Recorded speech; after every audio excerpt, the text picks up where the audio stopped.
LB Nagar police station లో పనిచేస్తున్న సాయి కుమార్ ఆత్మహత్యకు పాల్పడ్డాడు. 2024 బ్యాచ్ కి చెందిన ఇతను పని ఒత్తిడి కారణంగా ఆత్మహత్య చేసుకున్నట్లుగా తెలుస్తుంది.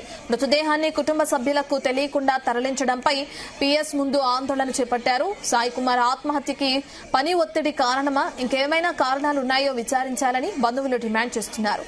సాయి కుమార్ మృతికి నిరసనగా ఎల్బీ నగర్ పోలీస్ స్టేషన్ లో కుటుంబ సభ్యులు, బంధువుల ఆందోళన కొనసాగింది. ఈ క్రమంలో ఏసీపీ కార్యాలయంలోకి వెళ్లిన కొందరు కుటుంబ సభ్యులు సిస్టమ్, ప్రింటర్ తో పాటు ఫర్నిచర్ ను ధ్వంసం చేసినట్లు తెలుస్తుంది. దీంతో పోలీసులకు, కుటుంబ సభ్యులకు మధ్య వాగ్వాదం చోటు చేసుకుంది. పరిస్థితి ఉద్రిక్తంగా మారడంతో పోలీసులు భారీగా మోహరించారు. సాయి కుమార్ ఆత్మహత్యకు బాధ్యులైన అధికారులని సస్పెండ్ చేయాలని డిమాండ్ చేస్తున్నారు కుటుంబ సభ్యులు.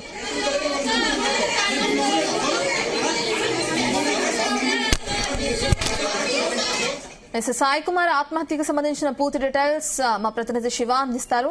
శివ, పని ఒత్తిడే కారణమా, లేదంటే కుటుంబ సభ్యులు ఆరోపిస్తున్నట్లుగానే ఇంకా ఇతరత్ర కారణాలు ఏమైనా ఉన్నాయా? అసలు ఎంక్వైరీ ఎక్కడి వరకు వచ్చింది?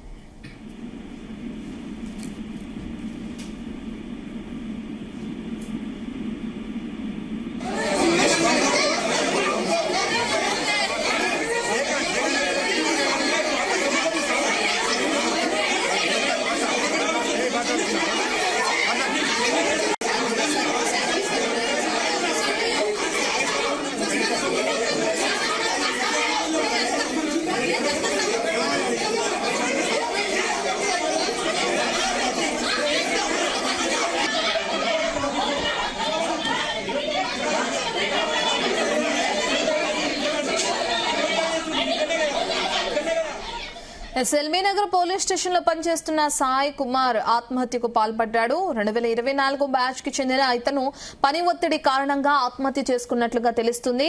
అయితే మృతదేహాన్ని కుటుంబ సభ్యులకు తెలియకుండా తరలించడంపై పోలీస్ స్టేషన్ ముందు ఆందోళన చేపట్టారు కుటుంబ సభ్యులు.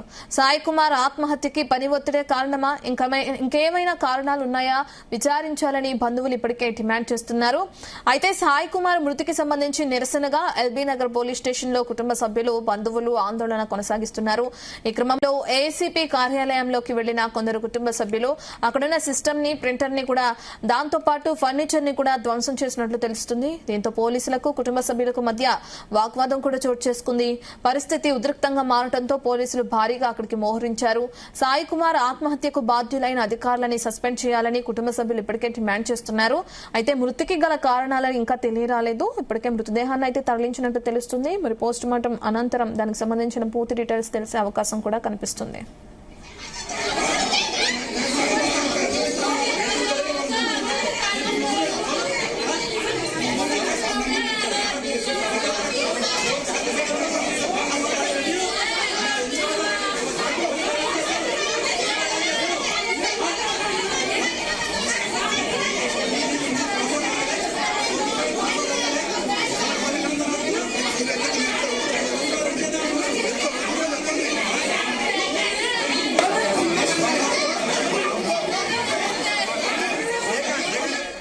సంబంధించిన పూర్తి డీటెయిల్స్ మా ప్రతినిధి శివ అందిస్తారు. శివ, సాయి కుమార్ మృతికి సంబంధించిన డీటెయిల్స్ ఏమైనా తెలిసినాయా? ఎంక్వైరీ ఎలా కొనసాగుతుంది? అయితే ఎల్బీ నగర్ పోలీస్ స్టేషన్ లో విధులు నిర్వహిస్తున్నటువంటి సాయి కుమార్ అయితే రాత్రి సమయంలో డ్యూటీలో ఉన్నటువంటి సాయి కుమార్ రాత్రి 9 గంటల సమయంలో బయటకు వెళ్లడము, అదేవిధంగా 10 గంటల 15 నిమిషాలకైతే అదే పోలీస్ స్టేషన్ లో ఉన్నటువంటి ఏసీపీ కార్యాలయం పైన ఉన్నటువంటి రూమ్ లోకి అయితే, రెస్ట్ రూమ్ లోకి అయితే వెళ్లడం జరిగింది. అనంతరము మార్నింగ్ విధులు నిర్వహించడానికి వచ్చినటువంటి కానిస్టేబుల్స్, కొంతమంది తోటి సిబ్బంది చూసేసరికి అతను ఆత్మహత్య చేసుకుని, ఉరేసుకుని ఆత్మహత్య చేసుకోవడంతో అక్కడ తీవ్ర కలకలం రేపిందని చెప్పుకోవచ్చు. దీనికి సంబంధించిన పూర్తిగా పోలీసులు అయితే విచారణ అయితే కొనసాగిస్తున్నారు. అయితే 2024 బ్యాచ్ కు చెందినటువంటి, రీసెంట్ బ్యాచ్ కు చెందినటువంటి సాయి కుమార్ బిఎన్ఎడ్ లో ఉన్నటువంటి ఒక హాస్టల్లో అయితే ఉంటూ పోలీస్ స్టేషన్ లో అయితే విధులు నిర్వహిస్తున్నటువంటి విషయం తెలిసింది. అయితే గత కొద్ది రోజులుగా అయితే హాస్టల్లో ఉన్నటువంటి తన స్నేహితులు ఉన్నారో వాళ్ళకైతే పని ఒత్తిడి కారణంగా తీవ్ర ఇబ్బందులు పడుతున్నట్టుగా అయితే అతను తోటి రూమ్మేట్స్ కి అయితే చెప్పినట్లుగా అతనైతే స్నేహితులు అయితే తెలపడం అయితే జరిగింది. మార్నింగ్ సమయంలో కొద్ది ఏదైతే హ్యాంగింగ్ లో ఉన్నటువంటి సాయి కుమార్ మృతదేహాన్ని కిందకు దింపి పోస్ట్ మార్టం పంపించిన అనంతరము పోలీసులు అయితే కుటుంబ సభ్యులకు సమాచారం ఇచ్చారని చెప్పేసి తీవ్ర ఆగ్రహం అయితే కుటుంబ సభ్యులు అయితే వ్యక్తం చేయడం జరిగింది.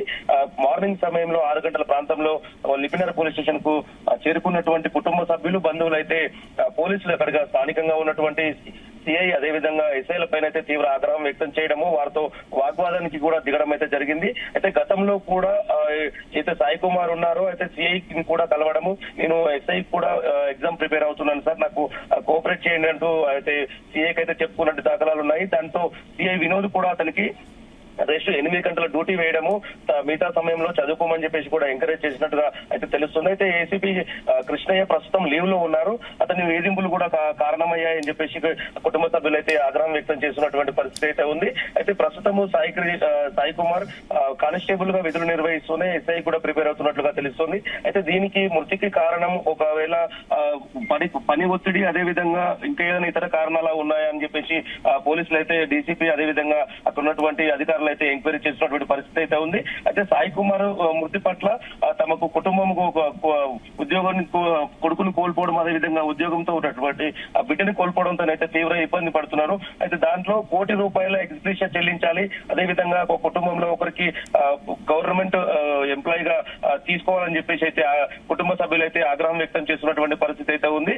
ప్రస్తుతం మార్నింగ్ నుంచి కూడా 6 గంటల నుంచి కూడా ఇప్పటి వరకు కూడా కుటుంబ సభ్యులు ఏదైతే ఉన్నారో వాళ్ళ బంధువులు అదే విధంగా స్నేహితులు అందరూ కలిసి కూడా ఎల్బీ నగర్ పోలీస్ స్టేషన్ ముందు అయితే ఆందోళనకైతే దిగడం జరిగింది. అదేవిధంగా కొంతమంది ఎప్పటికీ కూడా పోలీసులు స్పందించకపోవడము, అదేవిధంగా ఉన్నతాధికారులు కూడా ఈ విషయంపై స్పందించకపోవడం పట్ల ఆగ్రహం వ్యక్తం చేసినటువంటి కొంతమంది కుటుంబ సభ్యులు అదేవిధంగా వాళ్ళ బంధువులు అయితే ఎల్బీ నగర్ పోలీస్ స్టేషన్ పైన ఉన్నటువంటి ఏసీపీ కార్యాలయంలోకి వెళ్లడము, అక్కడ ఉన్నటువంటి ఫర్నిచర్ అదేవిధంగా సిస్టమ్స్ కావచ్చు, ప్రింటర్స్ కావచ్చు కూడా మొత్తం కూడా పగలగొట్టడం అయితే జరిగింది. దీనిపై కూడా పోలీసులు అయితే దర్యాప్తు చేస్తా ఉన్నారు. అసలు సాయి కుమార్ మృతికి గల ప్రధాన కారణం ఏంటి, పని ఒత్తిడి నిజమైన కారణమా లేదా ఇతర ఏమైనా కారణాలు ఉన్నాయన్న కోణంలో కూడా ప్రత్యేకంగా అధికారులు అయితే దర్యాప్తు చేసినటువంటి పరిస్థితి అయితే ఉంది. రత్న పోస్ట్ మార్టానికి తరలించారా మృతదేహాన్ని? కుటుంబ సభ్యులకి తెలియకుండానే మృతదేహాన్ని తరలించారు అని చెప్పి వాళ్ళు ఆరోపణ చేయడం కూడా చూస్తున్నాం.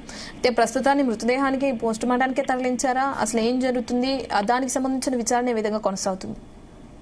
ప్రస్తుతము కుటుంబ సభ్యులు రాకముందుకే అయితే జనరల్ గా సూసైడ్ చేసుకున్న టైంలో అతను ఫ్యాన్ కు ఉరేసుకొని ఆత్మహత్య చేసుకోవడం, అక్కడ ఒక లేఖ కూడా దొరకడము, దాని లేఖనైతే పోలీసులు అయితే బయటకైతే ఇప్పటి వరకు కూడా ఎవరికి చూపించలేదు. లేఖ ఉన్న విషయం అయితే బయటకు వచ్చింది, కానీ ఆ లేఖలో ఏం రాసి ఉంది, ఆ సూసైడ్ నోట్ లో ఏం రాస్తుందన్న విషయాన్ని మాత్రం పోలీసులు మాత్రం బయటకు రానియకుండా చూస్తున్నారు. అయితే పోస్ట్ మార్టం ఏదైనా కూడా వ్యక్తి ఆత్మహత్య చేసుకున్నప్పుడు ప్రాథమిక విచారణలో భాగంగా ఆ వ్యక్తిని అక్కడికి సంబంధించినటువంటి అయితే దగ్గర ఉన్న బంధువులకు చెప్పడము, అందులో వెంటనే అక్కడ ఏదైతే హ్యాంగింగ్ చేసుకున్నటువంటి వ్యక్తిని కిందికి దింపి పోస్ట్ మార్టం అయితే ప్రాథమిక విచారణలో భాగంగా పోలీసులు అయితే పంపడం జరుగుతుంది. దాంట్లో భాగంగానే ఇతని సాయకుడు కానిస్టేబుల్ చేసుకున్నటువంటి ఉరేసుకున్న ఆత్మహత్య చేసుకున్న వ్యక్తిని కూడా కిందకు దింపడము, అదేవిధంగా వెంటనే అంబులెన్స్ ద్వారా ప్రాథమిక చికిత్స చేస్తే అప్పటికే చనిపోయినట్టు తేలడంతో అక్కడ ఉస్మానియా ఆసుపత్రికి అయితే పోస్ట్ మార్టం కోసం అయితే పంపడం జరిగింది. అయితే నేటివ్ ప్లేస్ దూరంగా ఉండడం చేత వాళ్ళ కుటుంబ సభ్యులకు చెప్పినప్పటికీ ఆలస్యమైన కారణంగా డెడ్ బాడీ అనేది ఉస్మానియా ఆసుపత్రికి తరలించామని అయితే పోలీసులు అయితే చెప్తున్నటువంటి పరిస్థితి. మా కొడుకుకు సంబంధించినటువంటి తన బంధువులు కావచ్చు, అదే కుటుంబ సభ్యులు కావచ్చు, తన కొడుకుకు సంబంధించినటువంటి విషయాన్ని గోప్యంగా ఉంచడం ఎందుకు, చనిపోవడానికి కారణం మీరే అయి ఉండి కావాలని అధికారులు ఒత్తిడి కారణంగానే చనిపోవడం జరిగింది, మీరు కావాలనే దాచించి మా కొడుకుని డెడ్ బాడీని మాత్రం ఉస్మానియాకి తరలించారని చెప్పేసి అయితే కుటుంబ సభ్యులు అయితే ఆరోపణలు చేస్తున్నటువంటి పరిస్థితి. మొత్తంగా అక్కడ చూస్తున్నట్లయితే ప్రస్తుతానికి కూడా ఎల్బీ నగర్ పోలీస్ స్టేషన్ వద్ద ఉద్రిక్త పరిస్థితి నెలకొంది. ఎవరైనా సిపి కానీ అదేవిధంగా ఉన్నతాధికారులు ఎవరైనా వచ్చి తమ కుటుంబానికి అండగా ఉంటామని ఎగ్జిబిషన్ ప్రకటించి ఉద్యోగం అయితే ప్రభుత్వ ఉద్యోగం అండగా కుటుంబానికి అండగా ఉన్నటువంటి వ్యక్తి చనిపోవడంతో మేము రోడ్డు పడ్డాము, మాకు అండగా ఉండడానికి ప్రభుత్వం నుంచి ఒకరు హామీ ఇస్తే తప్ప ఈ ఉద్రిక్త పరిస్థితి అయితే ఆందోళన చేస్తున్నారో ఆందోళన విరమింపజేసే పరిస్థితి లేదని చెప్పేసి అయితే కుటుంబ సభ్యులు అయితే ఆగ్రహం వ్యక్తం చేస్తున్నటువంటి పరిస్థితి ఉంది. రత్న కొంతమంది ఎవరైతే మీరన్నట్లుగానే సూసైడ్ నోట్ లో వాళ్ళ ఒత్తిడికే తట్టుకోలేక చనిపోయారు అని చెప్పి ఒకవేళ అదే కనుక నోట్ చేసి ఉంటే ఆ సూసైడ్ నోట్ లో వాళ్ళపైన చర్యలు తీసుకునే అవకాశం ఉందా? ఎవరైతే అధికారులు ఉన్నారో కుటుంబ సభ్యులు కూడా అదే డిమాండ్ చేస్తున్నారు, వాళ్ళని సస్పెండ్ చేయాలని. ఏ విధంగా వాళ్ళపైన చర్యలు ఉండే అవకాశం ఉంటుంది? జనరల్ గా చూసుకున్నట్లయితే ఏదైనా ఒక వ్యక్తికి సంబంధించినటువంటి సూసైడ్ నోట్ అనేది మరణ వాంగ్మూలం అనేది లాస్ట్ స్టేట్మెంట్ గా తీసుకొని దాంట్లో ఏదైనా జెన్యున్ గా రాసినట్లయితే ఏదైనా నువ్వు చనిపోయే వ్యక్తి లిఖిత పూర్వకంగా ఏదైతే అతను చేతి రాసినట్లయితే ఆ వ్యక్తికి సంబంధించినటువంటి ఏమైనా ఉన్నాయా, అయితే ప్రస్తుతం ఇప్పుడు అతను పోలీస్ డిపార్ట్మెంట్ లో పనిచేయడము, అదే పోలీస్ స్టేషన్ కు సంబంధించినటువంటి కొంతమంది ఉన్నతాధికారులు ఏదైతే సిఐ కావచ్చు ఏసీపీ పైనటువంటి కొన్ని ఆరోపణలు చేస్తున్నటువంటి పరిస్థితి ఉంది. కావున దీనికి సంబంధించినటువంటి ఒక స్పెషల్ గా ఒక దీనికి సంబంధించి ఒక టీం ని ఫామ్ చేయడము, దీనికి ఎంక్వైరీ టీం అనేది ఫామ్ చేయడం జరుగుతుంది ఉన్నతాధికారులు. అది సిపి లెవెల్లో జరుగుతుంది. కావున సిపి ఆర్డర్స్ ప్రకారం ఒక ఎంక్వైరీ కమిటీని ఏర్పాటు చేసి దాని ద్వారా ఎవరెవరి పేర్లు అయితే ఈ మరణ వాంగ్మూలం సంబంధించినటువంటి సూసైడ్ నోట్ లో ఉందో దాంట్లో ఉన్నటువంటి పేర్లు ఎవరైతే ఉన్నారో నిజంగా కూడా ఇతను వేధింపుల కారణంగానే చనిపోయాడా, వీళ్ళ వేధింపులు ఏ విధంగా చేశారు, పని ఒత్తిడి కారణమా లేకపోతే అధికారుల వేధింపుల కారణమా ఏంటనే విషయాన్ని ఏదైతే ఎంక్వైరీ టీం ఫామ్ చేశారో ఆ ఎంక్వైరీ టీం ఫామ్ చేసిన అనంతరం వాళ్ళు ఇచ్చే రిపోర్ట్ ఆధారంగా అధికారులపై అయితే చట్టపరమైన ఏదైతే శాఖాపరమైన చర్యలు పోలీస్ శాఖకు సంబంధించినటువంటి ట్రాన్స్ఫర్ చేయడమా సస్పెండ్ చేయడమా అనేది డిసైడ్ అయి ఉంటుంది. అయితే ఖచ్చితంగా ఈ ఎంక్వైరీలో అధికారులు ఇచ్చే రిపోర్ట్ మీద ఆధారపడి మాత్రమే ఈ వాళ్ళ పైన చర్యలు అనేది తీసుకుంటారు ఉన్నతాధికారులు. Ratnam. Okay, thank you Shiva.